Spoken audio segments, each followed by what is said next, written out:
যেখানে নামাজ নেই সেখানে সফলতা নেই, যেখানে নামাজ আছে সেখানে সফলতা অবশ্যই আসবে ইনশাল্লাহ। বান্দা যতবার বলে আল্লাহুম্মা গফিরলি, মহান আল্লাহ তাআলা বলেন মাফ করে দিলাম আমি। সুবহানাল্লাহ। ঈদের আনন্দে নামাজ যেন মিস না হয়, নামাজের ব্যাপারে খেয়াল রাখি সবাই ইনশাল্লাহ। হারিয়ে যাব একদিন 3 টুকরা কাপনে, আপন মানুষরা বলবে দেরি কেন কাপনে।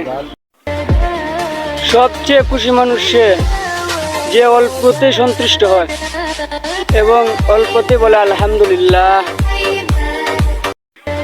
আজকের ধৈর্য আগামীকাল আপনার সফলতার কারণ হবে ইনশাল্লাহ। নিজের বলতে কি আছে? নিজের বলতে আসলে কিছুই নেই, যা কিছু আছে সব রবের নিয়ামত, আলহামদুলিল্লাহ।